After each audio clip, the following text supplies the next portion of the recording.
नमस्ते दोस्तों, स्वागत है आप सभी किसान भाइयों का एक बार फिर आपके अपने YouTube चैनल के फार्मिंग में।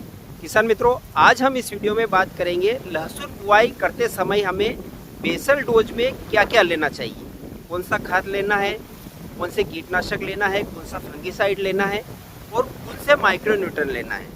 तो आज इसी विषय पर हमारा वीडियो है। तो अगर आप लहसुन की बुआई करने वाले हैं इस वीडियो को आखिरी तक अवश्य देख लीजिएगा, ताकि आपको इस वीडियो के माध्यम से सही जानकारी मिल सके। और अगर जो आपको जानकारी पसंद आती है किसान मित्रों, तो वीडियो को लाइक अवश्य कर दीजिएगा। और अगर जो आपने अभी तक इस चैनल को जो है सब्सक्राइब नहीं किया है, तो लहसुन और प्याज की जो है शुरू से लगाकर लास्ट तक, यानी कि मैं इस चैनल पर जो है बुआई यानी कि खेत तैयार करने से लगाकर भंडारण तक की संपूर्ण जानकारी जो है वीडियो के माध्यम से आपको देता रहता हूँ।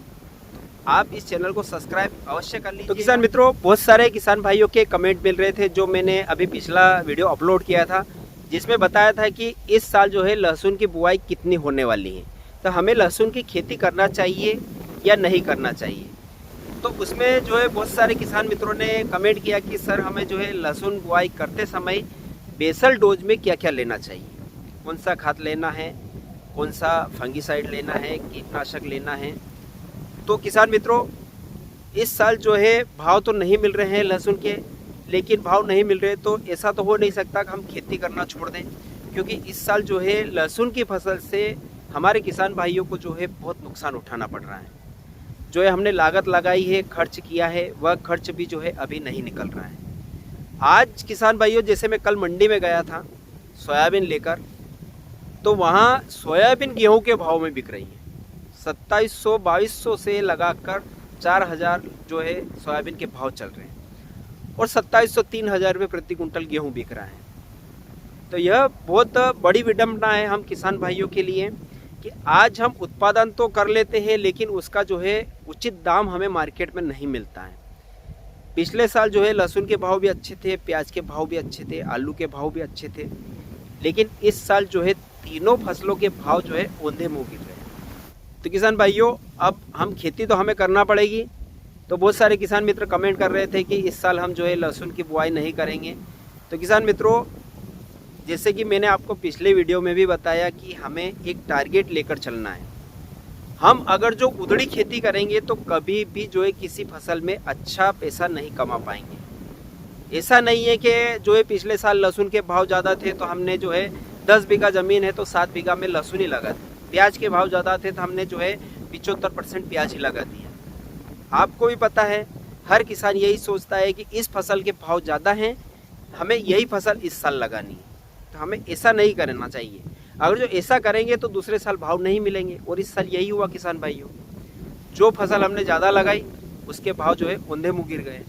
तो इसलिए हमें एक टारगेट बनाना चाहिए, एक रणनीति बनाना चाहिए कि हमारे पास इतनी ज़मीन है तो हमें थोड़ी थोड़ी सभी फसलें लगाना है। 10 बीघा ज़मीन है तो उसमें से मान लीजिए आपने 3 बीघा लहसुन लगा दी, 3 बीघा प्याज लगा दिया, 3 बीघा आलू लगा दिया, 1 बीघे के गेहूं लगा दिए। एक फसल का जो है दाम गिरता है तो दूसरी फसल में मिल जाता है। अब हमारे पास 10 बीघे ज़मीन है और 10 बीघों में अगर जो आपने लहसुन लगा दी या प्याज लगा दिया या आलू लगा दिए तो उसमें तो घाटा उठाना ही पड़ेगा। तो थोड़ा सा हमें सोच विचार करके रणनीति बनाकर ही किसी फसल की जो है बुआई करना है। बहुत सारे किसान भाई जो है उधड़ी खेती करते हैं, तो उधड़ी खेती में किसान भाई हमारा नुकसान ही होता है, फायदा कभी कभी होता है। तो इसलिए पहले सोचना है, समझना है कि जो फसल हम लगा रहे हैं उसकी बुआई इस साल कितनी हो रही है। अगर जो ज़्यादा हो रही है तो हमें रकबा कम कर देना चाहिए, कम हो रही है तो थोड़ा सा बढ़ा लेना चाहिए। उस हिसाब से अगर जो आप खेती करेंगे तो 100% आपको जो है मुनाफा होगा। तो किसान भाइयों, चलिए अब बात करते हैं कि हमें बेसल डोज में जो है क्या क्या लेना चाहिए। तो सबसे पहले तो बात करते हैं किसान भाइयों कि हमें खेत की तैयारी किससे करना है। कुछ किसान भाई जो है यहीं आकर गलती करते हैं कि हमारी जैसे सोयाबीन से हमारा खेत खाली होता है, हमने पंजा चलाया, आज कल रोटावेटर चलाया, परसों एक दिन की धूप लगाते हैं और 4 दिन बाद जो है लहसुन की बुआई कर देते हैं। तो ऐसा कभी भी नहीं करना चाहिए, क्योंकि किसान भाइयों हम जल्दबाजी में कहीं ना कहीं हमारा ही नुकसान कर बैठते हैं। जब तक ज़मीन सही तरीके से नहीं सूखेगी, उसके अंदर जो फंगस है, जो कीटाणु हैं, वह ख़त्म नहीं होंगे।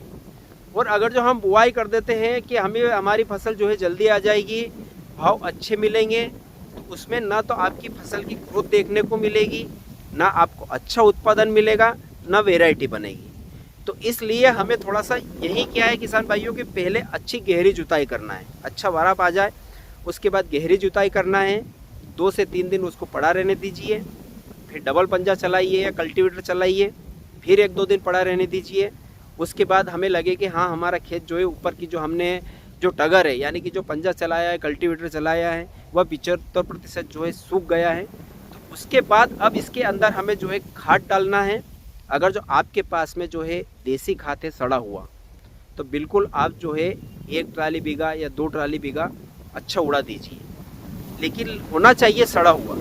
आप 1 साल का मत डालीजिएगा, नहीं तो और ज़्यादा फंगस की समस्या आपकी लहसुन की फसल में आएगी, तो वह डाल दीजिए। अगर जो वह आपके पास में नहीं है, अब हमें किसान भाइयों सिंगल सुपर फास्फेट जो SSP आता है उसको लेना है। 2 बोरी प्रति बीघा, 4 बोरी प्रति एकड़ के हिसाब से आप उसको ले लीजिए। अब उसको उड़ा दीजिए आप पहले रोटावेटर चलाने के पहले। अब इसके साथ में हमें दूसरा खाद नहीं मिलाना है किसान भाई, क्योंकि सिंगल सुपर फास्फेट जो आता है, जो आप पाउडर वाला ले रहे हैं तो उसको सिंगल उड़ाना है। जो दानेदार आ रहा है अगर जो आप उसको ले रहे हैं, उसके साथ में किसान भाइयों आप जो है DAP मिला सकते हैं, या 12-32-16 मिलाना चाहते हैं तो आप वह मिला सकते हैं, वह मिला लीजिए। उसके साथ में हमें पोटास लेना है 20 किलो प्रति एकड़ के हिसाब से, वो ले लीजिए। और जो दाल वाला सल्फर आता है किसान भाई, शुरुआत में हमें उसका उपयोग करना चाहिए, बहुत ही शानदार रिजल्ट हमें जो है देखने को मिलते हैं। तो उसका डोज हमें रखना है 10 किलो प्रति एकड़ के हिसाब से, आप उसको ले लीजिए। अब इसके साथ में किसान भाइयों हमें जो है फंगस को कंट्रोल करने के लिए या बारिश के जो कीटाणु हैं उनको ख़त्म करने के लिए एक फंगीसाइड लेना है, और इसके साथ में एक कीटनाशक लेना है। तो आप अगर जो आपके खेत में अगर जो फंगस की समस्या कम आती है, तो आप बायर का जो रिजेंट आता है, फिप्रोनिल होता है उसके अंदर, आप वो ले लीजिए 3 किलो प्रति एकड़ के हिसाब से। और उसके साथ में किसान मित्रों हमें थायोफिनाइड मिलता है जो 70% आता है WG, उसको लेना है 500 ग्राम प्रति एकड़ के हिसाब से। इन सबको मिला लीजिए, और मिलाने के बाद में किसान भाइयों आप जो है छिड़काव कर दीजिए। और छिड़काव करने के बाद में आप इसको जो है रोटावेटर चला दीजिए। इससे क्या फ़ायदा है, बहुत सारे किसान भाई क्या करते हैं कि पहले रोटावेटर चला देते हैं, जुताई अच्छी कर लेते हैं, रोटावेटर चला देते हैं, सरी निकाल देते हैं, सरी निकालने के बाद में लहसुन की बुआई कर देते हैं, बुआई करने के बाद में खाद का उपयोग करते हैं। तो हमें ऐसा नहीं करना है। क्या होता है किसान भाइयों कि खाद जब तक मिट्टी में नहीं मिलता है वह रिजल्ट अच्छा नहीं देता है। आप ऊपर अगर जो इसका बुरकाव करेंगे तो ये क्या होता है कि 25% ही इसका जो है हमें रिजल्ट देखने को मिलता है, 75% वाष्प बनकर जो है उड़ जाता है। तो आप ऐसा कर लीजिए, तो आपको जो है किसान भाइयों अच्छे रिजल्ट देखने को मिलेंगे। उसके बाद में किसान भाइयों रोटावेटर चला दिया। रोटावेटर चलाने के बाद में हमें 2 से 3 दिन उसको थोड़ा सा रखना है, थोड़ा सा सूखने देना है, ताकि जो गीली मिट्टी नीचे से ऊपर आती है वह अच्छी तरीके से सूख जाए। हमें जल्दबाजी यहाँ नहीं करना है, क्योंकि सिर्फ 8 दिन का फर्क पड़ता है किसान भाइयों। हम अगर जो जल्दबाजी करेंगे तो 8 दिन पहले हमारी लहसुन आएगी, हम आराम से अच्छी तरीके से उसको तैयार करके अगर जो बुआई करेंगे तो 8 से 10 दिन का अंतर पड़ता है, लेकिन उत्पादन में आधा असर पड़ जाता है। आपने देखा होगा जल्दबाजी वाली लहसुन या तो वायरस आ जाता है, या उसकी ग्रोथ देखने को नहीं मिलती है, उसका उत्पादन होता है 8 कुंटल बीघा, 10 कुंटल बीघा, इससे ज़्यादा नहीं होता है।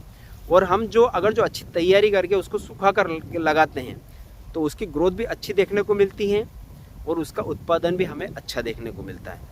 और ऐसा नहीं है शुरुआत में मान लीजिए आपको अगर जो 10,000 का भाव मिल गया, उत्पादन हमारा 4 कुंटल प्रति बीघा नीचे घट गया, अगर जो हम थोड़ा सा 8 दिन बाद अगर जो लगाएंगे 4 कुंटल उत्पादन ज़्यादा होगा, और भाव अगर जो मान लीजिए 9,000 का मिला या 8,000 का भी मिला, तो हमारा जो है उत्पादन ज़्यादा हुआ तो हमारी इनकम ज़्यादा होगी। तो इस पर थोड़ा सा विचार ज़रूर कीजिएगा।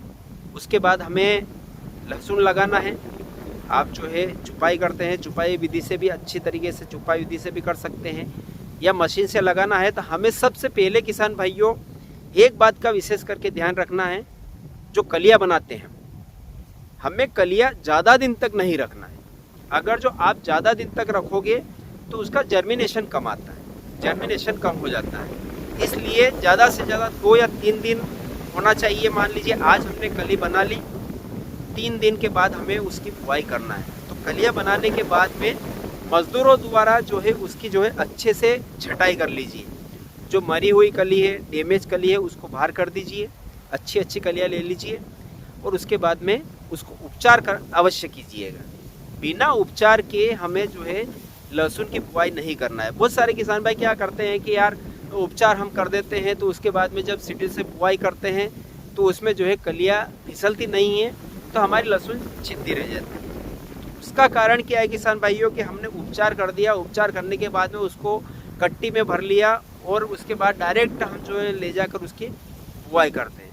तो उसके कारण जो है उसमें नमी बन जाती है और उसके कारण जो है कलियां फिसलती नहीं है मशीन में। तो इसके लिए आप क्या कीजिए कि अगर जो आपको बुआई आज करना है, सुबह ले जाइए खेत पे, उसको पल्ली बिछाकर अच्छा पतली पतली चौड़ी कर दीजिए। उसके बाद में जैसे ही आपकी सीढ़ी आती है, आप कट्टियाँ भर लीजिए और बुआई कर दीजिए। कोई आपको समस्या नहीं आएगी और बेहतरीन आपको जो है रिजल्ट देखने को मिलेगा। तो किसान मित्रों, यह थी संपूर्ण जानकारी। और भी अगर जो इसके बाद आपके कुछ प्रश्न हैं, कुछ पूछना चाहते हैं, तो कमेंट के माध्यम से अवश्य पूछ सकते हैं। तो फिर मिलेंगे एक नए वीडियो में, नए विषय के साथ में। जय जवान, जय किसान।